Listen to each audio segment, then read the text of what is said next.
Hello, आज हम पढ़ने जा रहे हैं क्लास 12 के बहुत ही इंपॉर्टेंट लेक्चर आज है आप लोग के लिए। देखिए कौन सा लेक्चर है, तो लेक्चर में आज हम लोग को आप लोग के पढ़ाने जा रहे हैं क्या, लैंगिक जनन और अलैंगिक जनन। देखिए लैंगिक माने सेक्सुअल रिप्रोडक्शन होती है और अलैंगिक माने होता है एसेक्सुअल। ये आपका क्लास 10 में भी पूछा जाता है और क्लास 12 के बोर्ड में एग्जाम में भी पूछा जाता है। तो चलते हैं बिना लेट किए हुए और बहुत ही अच्छा लॉजिक के साथ पढ़ने वाले हैं। तो वीडियो को आप लास्ट तक देखते रहिएगा, के बाद छोड़ के भागिएगा नहीं, ठीक है। देखिएगा लैंगिक जनन है क्या।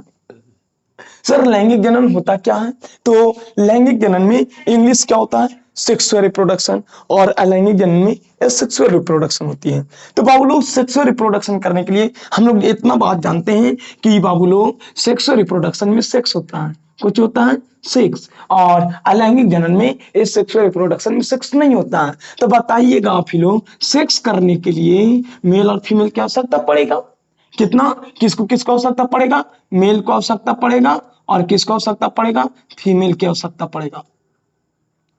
आई सर, जब मेल और फीमेल की आवश्यकता पड़ेगा तो दो पेरेंट्स ने हो गया बाबू, इसलिए ये बाई पेरेंटल होता है। क्या होता है, बाई पेरेंटल। और ये क्या होता है बाबू लोग, इसमें एक ही पेरेंट्स भाग लेता है, ओनली फोर, इसलिए कहते हैं यूनि पेरेंटल। माने सेक्सुअल रिप्रोडक्शन में, सेक्सुअल रिप्रोडक्शन क्या होते हैं, बाई पेरेंटल होते हैं, अर्थात इसमें मेल और फीमेल होते हैं, और इसमें यह केवल यूनि पेरेंटल होता है, माने इसमें एक ही जनक भाग लेते हैं, एक ही पेरेंट्स भाग लेते हैं, इसलिए इसे कहते हैं यूनि पेरेंटल्स। और इसमें कितने पेरेंट्स भाग लेते हैं, दो, और जिसे हम लोग बोलते हैं बाई पेरेंटल।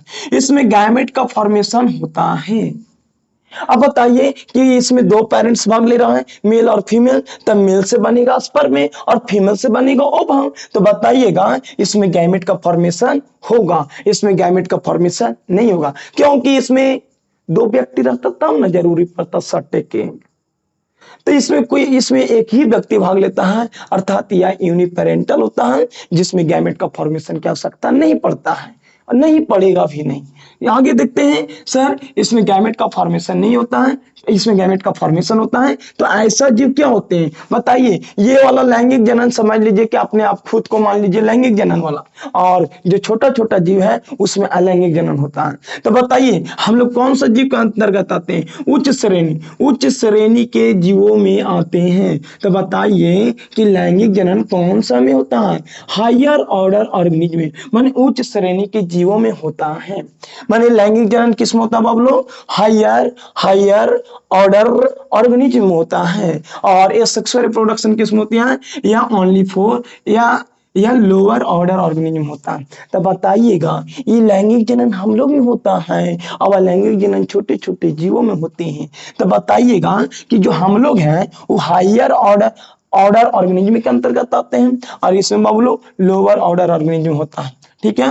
इसमें देखिएगा अर्धसूत्री विभाजन भी होगा और समसूत्री विभाजन। अर्धसूत्री विभाजन को मियोसिस कहते हैं और ये क्या है, माइटोसिस। मतलब हम लोग में गैमेट बनने के लिए मियोसिस, अर्धसूत्री विभाजन अर्थात इंग्लिश में बोलते हैं मियोसिस, और बॉडी के डेवलपमेंट करने के लिए समसूत्री विभाजन की आवश्यकता पड़ता है। माने लैंगिक जनन करने के लिए दोनों चीज की आवश्यकता है, अर्धसूत्री विभाजन की भी आवश्यकता है और समसूत्री विभाजन की भी आवश्यकता है। लेकिन इस सेक्सुअल रिप्रोडक्शन में, अलैंगिक जनन में ओनली फोर समसूत्री विभाजन होता है। कौन सा विभाजन होता है, समसूत्री विभाजन होता है। इसमें क्या होता है, फर्टिलाइजेशन होती है, और इसमें फर्टिलाइजेशन नहीं होता है। तो बताइएगा बाबू कि सर इसमें जब फर्टिलाइजेशन होगा तो इसमें जायगोट बनेगा, इसमें जायगोट बनेगा। तो एक और पॉइंट लिख सकते हैं कि सर इसमें फर्टिलाइजेशन होता है, इसमें फर्टिलाइजेशन नहीं होगा, माने इसमें गैमेट नहीं बना तो फर्टिलाइजेशन नहीं होगा, इसमें गैमेट बनता है, शुक्राणु अंडाणु बनता है, तो इसमें फर्टिलाइजेशन होगा। अब देखिएगा जब फर्टिलाइजेशन होगा तो फर्टिलाइजेशन के दौरान क्या बनता है, जायगोट बनता है। क्या बनता है जी बाबू लोग, जायगोट बनता है। फर्टिलाइजेशन के दौरान क्या बनता है, युग्मनज बनता है, जायगोट बनता है, जायगोट गोट बनता है। हिंदी में युग्मनज बोलते हैं। तो बाबू लोग एक और पॉइंट लिख सकते हैं आप लोग, 7 पॉइंट है, एक और पॉइंट और लिख लीजिएगा कि इसमें जायगोट का फॉर्मेशन होती है, इसमें जायगोट का फॉर्मेशन नहीं होता है। बात तो समझ में आया कि इसमें जायगोट का फॉर्मेशन सेक्सुअल रिप्रोडक्शन में जायगोट का फॉर्मेशन होता है और ये सेक्सुअल रिप्रोडक्शन जायगोट का फॉर्मेशन नहीं होता है। आगे देखिएगा, इसमें संतति ऑफस्प्रिंग आनुवंशिक रूप से अपने पेरेंट्स के क्या होते हैं, अलग होते हैं, भिन्न होते हैं। क्या होते हैं, अलग होते हैं। माने इसमें जो बताइएगा सर हम लोग में क्या होता है कि जो अनुवांशिक माने अनुवांशिक रूप से पेरेंट्स से अलग अलग होते हैं, क्योंकि हम लोग में 2 पेरेंट्स भाग लेता है, इसलिए 2 अलग अलग पेरेंट्स से अनुवांशिक मिलेगा, इसलिए हम लोग में अनुवांशिक मटेरियल अलग अलग होता है। लेकिन अलैंगिक जनन में ओनली फॉर एक जनक भाग लेगा, और जब एक जनक भाग लेगा, 1 पेरेंट्स भाग लेगा, तो बताइए उससे 100% नहीं जीना आएगा जी। इसमें 50-50% बढ़ते जाता है, मदर से 50% और फादर से 50%। लेकिन इसमें तो मदर फादर नहीं होता है, जो होता है जो एक ही को होता है, और उसी से पूरा के पूरा जीना गुणसूत्र आएगा, तो इसमें थोड़ी बदलाव होगा। माने इसमें संतति, इससे जो संतति उत्पन्न होता है, इसमें आनुवंशिक रूप से अपने पेरेंट्स के समान होते हैं, अपने पेरेंट्स के समान होते हैं, इसमें पेरेंट्स के समान नहीं होते हैं।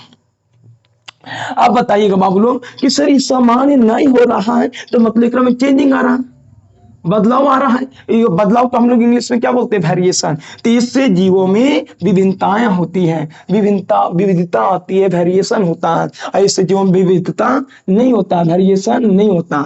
आगे देखिएगा, जिसके कारण वेरिएशन होता है, अरे बदलाव होता है ना, जिसके कारण जाति में विकास हो पाता है, इवोल्यूशन हो पाता है, और इसमें वेरिएशन नहीं होता है ना, विकास बदलाव नहीं होता है, चेंजिंग नहीं आता है, तो जिससे जीवों के जाति में विकास होने की संभावना नहीं रहता है। तब देख लीजिएगा फिर से, सर यह बाई पेरेंटल होता है या यूनिपेरेंटल होता है।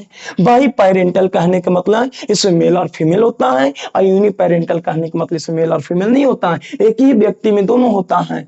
आगे देखिएगा, इसमें गैमेट का फॉर्मेशन होता है, इसमें गैमेट का फॉर्मेशन नहीं होता है। गैमेट का मतलब होता है स्पर्म और ओवम, स्पर्म और ओवम, स्पर्म और ओवम होता है बाबू लोग।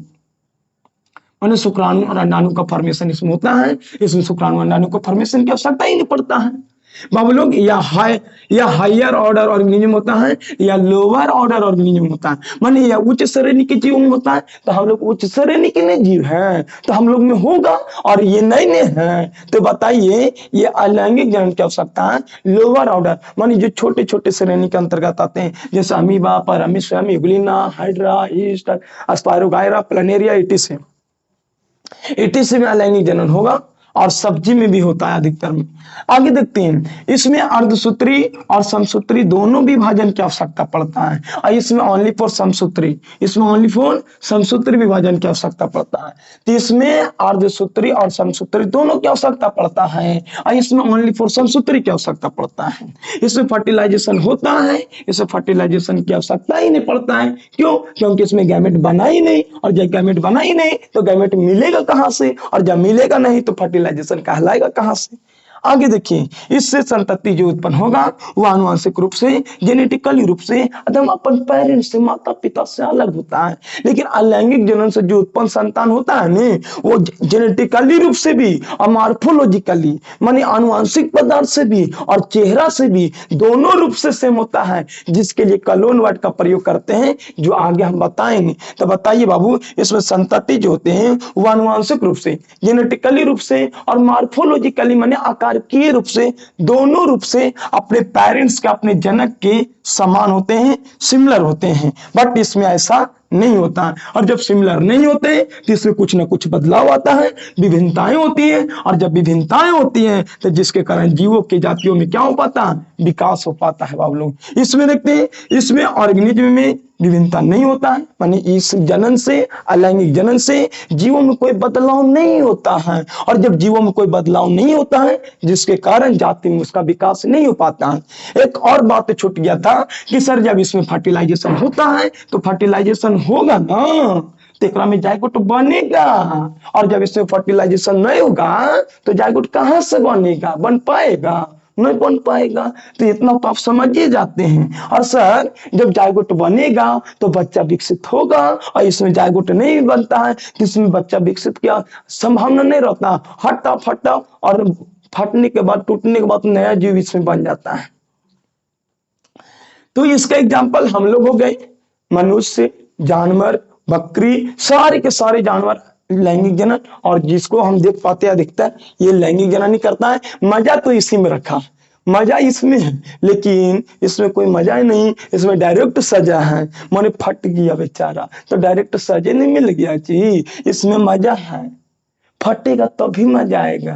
तो इसमें याद रखिएगा, इसका example amoeba, paramecium, euglena, hydra, yeast सभी होता है। तो हमको लग रहा है कि आपको समझ में आ गया होगा, और जब समझ में आ गया तो अपनी कॉपी में ऐड कर लीजिए। 8 बताए हैं 8, या एक और मन करता है ना तो एक और लिख लीजिएगा कि सर बाई पेरेंटल कितना लिंग वाले होंगे, तो ये होंगे तो कितना लिंग वाला, एक लिंग वाला, कितना लिंग वाला, या एक लिंगी जीव भाग लेता है इसमें, कितना जीव, कौन सा जीव, इन सेक्सुअल ऑर्गेनिज्म भाग लेता है, और इसमें द्विलिंगी जीव, द्विलिंगी जीव भाग लेता है।